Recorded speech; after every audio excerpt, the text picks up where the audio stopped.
जय श्री कल्कि जय श्री जगन्नाथ।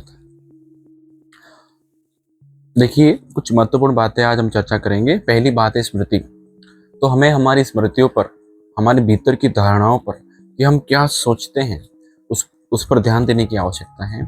अगर आप उस पर ध्यान नहीं देते हैं तो कहीं न कहीं आप किसी एक ऐसे रास्ते पर, ऐसी राह पर, ऐसे पथ पर चल पड़ेंगे जो कहीं न कहीं आपको विनाश की ओर लेके जाएगा, आपके विध्वंस की ओर लेके जाएगा। अगर आपकी स्मृतियाँ, धारणाएँ पॉजिटिव हैं, सकारात्मक हैं, आपके कल्याण के लिए हैं तो कोई समस्या नहीं। लेकिन अगर वो नकारात्मक हो जाती है, आप नेगेटिविटी को ज़्यादा अप्रोच कर रहे हैं, आसानी से या उस तरफ जा रहे हैं, तो ये बहुत ही खराब है। इसलिए हमेशा सकारात्मक विचारों की आवश्यकता होती है, वे हम पर बहुत प्रभाव डालते हैं। भगवान बुद्ध ने भी कहा है कि विचार आकार लेते हैं, तो उसका उद्देश्य यही है। तो आप कहने का तात्पर्य भी यही कि आप अपने विचारों पर ध्यान दीजिए। आप जो सोचते हैं दिन पर्यंत, जो आपका संकल्प होता है वैसे आप होते जाते हैं। अगर वो सही है तो सही होंगे, नेगेटिव है तो नकारात्मक हो जाएंगे आप। जन्म कुंडली में चंद्रमा राहु जैसे काम करता है कि जो चंद्रमा राहु जिनकी कुंडली में होता है, त्रिकोण में मानिए, साथ में मानिए, परस्पर सामने मानिए, केंद्र में, तो उससे क्या होता है, उससे जो ऐसे लोग होते हैं ना, कहीं नहीं कि केंद्र वाला और भी ठीक है, लेकिन त्रिकोण और साथ में स्थिति ज्यादा गंभीर रहती है कि वे लोग जिन परिस्थिति में होंगे ऐसे हो जाएंगे। साधु के साथ रखोगे साधु बन जाएंगे, किसी पाखंडी के साथ रखोगे पाखंडी हो जाएंगे, किसी जिस प्रकार की प्रकृति उनको दी जाएगी वैसे वो हो जाते हैं। इसी प्रकार से हमारी स्मृतियां भी हमारे साथ वही करती है कि जिस प्रकार की स्मृति आप रखोगे वैसी आपकी घटना जीवन की घटने लगेंगी और ऐसे आप होते चले जाओगे। ठीक है, तो ये चीज समझने की आवश्यकता है। तो हमें हमारी स्मृतियों पर पूरी तरह से ध्यान देने की आवश्यकता है, कार्य करने की आवश्यकता है, सकारात्मक होनी चाहिए। अगर आप व्याधिग्रस्त हैं, रोगग्रस्त हैं, और अगर आपकी स्मृतियां सकारात्मक है तो आप जल्दी शीघ्र ठीक हो जाएंगे। अगर वो नकारात्मक है तो आप ठीक नहीं हो पाएंगे, बहुत नहीं हो पाएंगे, 100% नहीं हो पाएंगे। क्योंकि दवाई, औषधि जो हम लेते हैं आज के ज़माने में, जिसको एलोपैथिक दवाइयाँ हम खाते हैं, प्राचीन समय में औषधियाँ चलती थी, ठीक है, नेचुरल मेडिसिन जो चलती थी एकदम, तो सीधा प्रकृति से प्राप्त, सभी का उद्देश्य आपके दिमाग के अंदर पॉजिटिविटी भरना है। वो दवाई आपको ठीक नहीं करती, आपके भीतर की स्मृति, आपका पॉजिटिव माइंडसेट, आपका माइंडसेट आपको ठीक करता है। अगर वो नकारात्मक है तो आप ठीक नहीं हो सकते हैं। अगर वो नकारात्मक है, आप जिंदगी में आप जीवन में तरक्की नहीं कर सकते, आगे नहीं बढ़ पाएंगे आप। कुछ लोग होते हैं ना जीवन में जो हमें हमेशा टोकते रहते हैं, हमें हमेशा नोकते रहते हैं, नकारते रहते हैं, हमेशा हमारे साथ मतलब वो बिहेव करते हैं कि तुम कुछ नहीं कर पाओगे। ये वो लोग हैं जो हमारी जिंदगी में एक नकारात्मक तरीके से कार्य कर रहे हैं। ठीक है, तो ऐसे नकारात्मक लोग, वो नकारात्मक स्मृतियां और वो जहर के बराबर, तो ऐसे लोगों का भी हमें त्याग कर देना चाहिए, ऐसे लोगों से दूर रहना चाहिए। तो पॉजिटिविटी, पॉजिटिव पीपल्स हमारे चारों ओर सराउंडिंग हमारा होना चाहिए, ये सब ध्यान रखने की आवश्यकता है। तो कम शब्दों में इस बात को हम यही समाप्त करेंगे, हम आगे बात करेंगे। तो आगे जाने से पहले मैं आपसे कहूँगा कि त्रिकाल संध्या करिए, सुबह दोपहर और शाम में भगवान की आराधना करिए।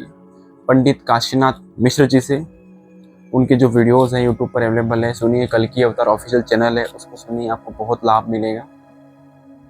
आने वाला समय बहुत ही दुर्भिक्ष है, सचेत रहिए, सजग हो जाइए।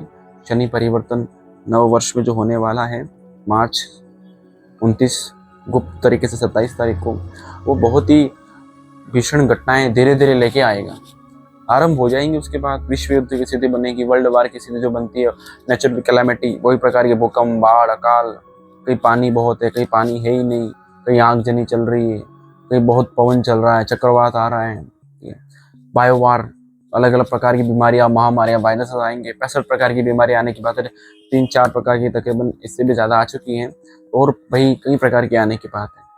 सचेत हो जाइए, सजग हो जाइए। कई प्रकार के वायरस आ चुके हैं, आप जानते हैं ना कितने प्रकार के वायरस आ चुके हैं, वो उसी में आते हैं, बहुत आने बाकी है और भी। 65 प्रकार के वायरस आने की बात है, महामारी, तो इनमें से बहुत सारे तो आ चुके होंगे तकरीबन, और अब और आएंगे, बहुत भयंकर तबाही मचाएंगे, बहुत प्रॉब्लम होगी। एटॉमिक अटैक की बात है, मतलब समय खराब आ रहा है। ऐसा नहीं कि सब कुछ 2025 में हो जाएगा, इनिशिएट हो जाएगा। इवन इनिशिएट कब का हो चुका है आप देख सकते हैं। पर जैसे कि आज लोगों में धार्मिकता बढ़ रही है तो कहीं तरफ कट्टरता बढ़ रही है, सब कुछ घट रहा है, तो कभी कहीं अच्छा हो रहा है तो कहीं बुरा हो रहा है। आज धर्म है, माँ पृथ्वी है, संकट में है, खोखली हो चुकी पृथ्वी खोद खाद के, तो बहुत सी चीज़ें हैं। तो जैसे कि मैं आगे बात करना चाहूँगा आपको, मांस भक्षण पे, मदिरा सेवन पे, मादक पदार्थों का सेवन ले लीजिए, व्यभिचार ले लीजिए, ये सब चीज़ें मैं आपको इस पर मैंने थोड़ा पहले बताया भी है। अब मैं ज्योतिष में माध्यम से आपको बताना चाहूंगा कि जन्म कुंडली के अंदर 12 भाव होते हैं, ठीक है। तो उन 12 भावों में से 9वां भाव जो कि हमारा भाग्य भाव होता है, और 12वां भाव लास्ट अंतिम भाव जो कि मोक्ष त्रिकोण माना गया है, और 9वां भाव धर्म त्रिकोण है, धर्म का अंतिम त्रिकोण है, और 12वां भाव मोक्ष का अंतिम त्रिकोण है। धर्म और मोक्ष की अंतिम प्राप्ति का जो स्वामी बनता है, मतलब 9 और 12 धनु और मीन राशि का, वो बने हैं बृहस्पति महाराज, देवताओं के गुरु। अब देखिए, वो जो देवताओं के गुरु है ना, वो होते हैं चंद्रमा की राशि में उच्च होते हैं, कर्क राशि में, ठीक है। चंद्रमा की एक ही राशि है कर्क, जो कि माता की कारक है। एक कोमल, एक बोलिए आप सॉफ्टनेस, नर्चर, केयरिंग, किसी को प्रॉस्पर करना, वो है चंद्रमा, ठीक है। धन का कारक है चंद्रमा, चावल चंद्रमा के प्रतीक है। तो जिस प्रकार से जब बेटी का विवाह होता है, जब वो जाती है पिता का घर छोड़ के, तो पीछे चावल फेंकती है। इसका मीनिंग इतना ही है कि वो अपने पिता के घर की लक्ष्मी को पिता के घर को लौटा के जा रही है। ये चावल लक्ष्मी के प्रतीक है। सो आप चावल का दान करने से आपके जीवन में धन समृद्धि आएगी, तो वो करना चाहिए, ठीक है।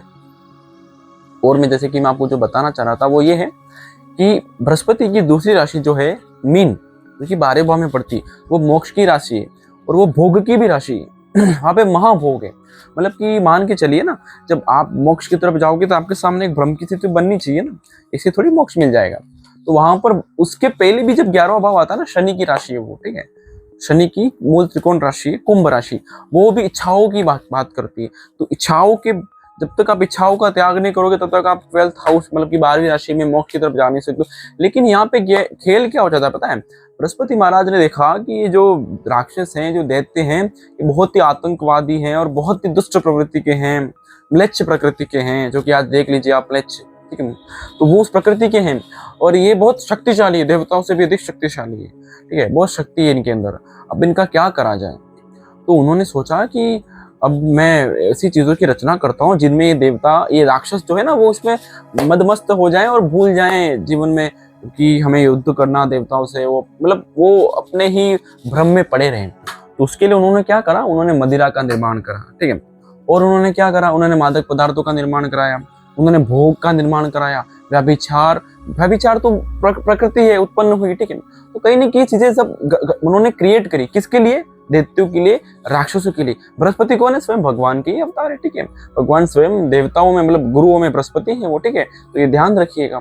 तो भगवान स्वयं माधव ही है, केशव ही है, जिन्होंने विष्णु जी कहते हैं, राम कहते हैं, श्री कृष्ण कहते हैं, तो वही है। तो उन्हीं ने उस गुरु रूप में एक लीला रची कि किस प्रकार से इनको मदमस्त किया जाए। और वहां पर दैत्यों के जो गुरु माने शुक्राचार्य, जिसे कहते हैं कि उन्होंने मक्का में जाकर भगवान शिव का जो शिवलिंग स्थापित कराया है, ये बड़ी गुड रहस्य की कहानी है। तो उन दैत्य गुरु शुक्राचार्य ने, मतलब कि वो उच्च किस राशि में होते पता है, गुरु की 12वीं राशि में, क्योंकि वो कौन है, वो राक्षसों के गुरु है। वो बताते हैं, भोग को बताते हैं, वो मदिरा को बताते हैं, वो स्त्रियों को बताते हैं, वो कहीं न कहीं सब चीजों को बताते हैं जो कहीं न कहीं हमें भोग की ओर ले जाती है, मादक पदार्थों की ओर ले लीजिए आप। जितने भी प्रकार के मादक पदार्थ है, भोग की वस्तुएं, सब कहीं न कहीं शुक्र से देखकर जाती है, ठीक है। नेगेटिविटी में जाओ तो राहु भी वहां पे इन्वॉल्व हो जाता है, ठीक है। इस प्रकार से इन चीजों का निर्माण राक्षसों के लिए किया गया था, दैत्यों के लिए किया गया था, दुष्ट प्रवृत्ति के मनुष्यों के लिए किया गया था। मनुष्य शब्द मनुष्य के लिए तो किया गया है ही नहीं, ये राक्षसों के लिए ही है। लेकिन आज राक्षस भी मनुष्य योनि में आ चुके हैं, तो वो कहीं न कहीं इन पदार्थों का सेवन करते हैं, तो मांस भक्षण भी आ गया इसके अंदर। तो कृपया इन चीजों का त्याग करने की आवश्यकता है कि आप जानिए कि आप राक्षस नहीं हैं, आप मनुष्य हैं। तो अपनी मनुष्यता का प्रमाण दीजिए।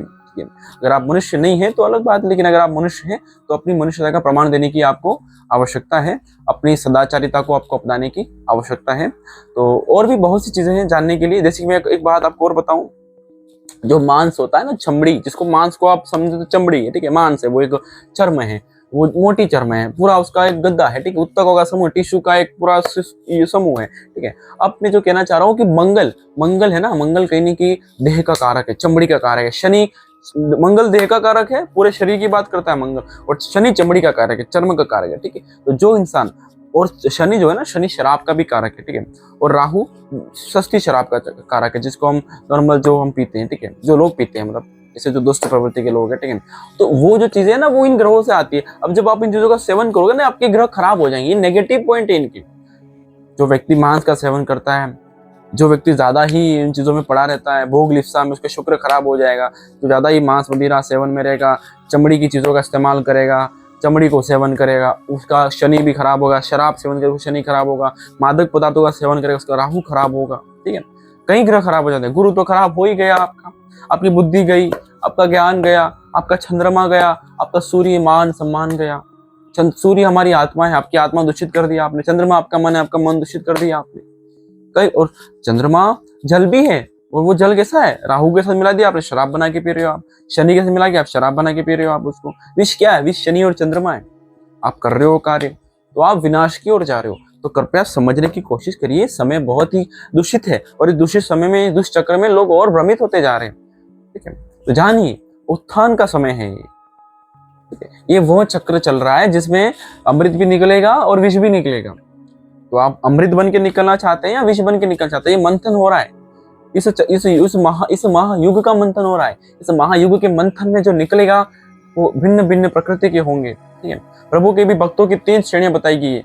एक तो निम्न श्रेणी के भक्त है, एक मध्यम श्रेणी के भक्त है, एक उत्तम श्रेणी के भक्त है। ठीक है, जो मध्यम श्रेणी के भक्त है उनको स्वर्ग प्राप्त होता है, जो उत्तम श्रेणी के भक्त है उनको भगवान का वैकुंठ प्राप्त होता है। और जो निम्न श्रेणी के भक्त हैं वही संसार चक्र में इधर उधर भटकते रहते हैं, पितृलोक में, उधर लोकों में। ठीक है, तो ये वाली बात है। तो आप भगवान की किस श्रेणी के भक्तों में आना चाहते हैं तो वो समझिए। शुद्ध मांस की बात करेगी ग्रंथों में, भविष्य मालिका के अंदर पढ़िए भविष्य मालिका, पंडित काशीनाथ मिश्र जी को सुनिए। मालिका वचन चैनल है, @ श्री कल्कि अवतार मेरा चैनल है। मेरा क्या प्रभु की कृपा से बना हुआ है। तो जानिए चीजों को, आपको डिटेल जानना, हमसे कॉन्टेक्ट करिए, हमसे संपर्क करिए। ठीक है, मैं अपने शब्दों को यही विराम देना चाहूंगा। जय श्री माधव, जय श्री कल्कि, जय श्री जगन्नाथ।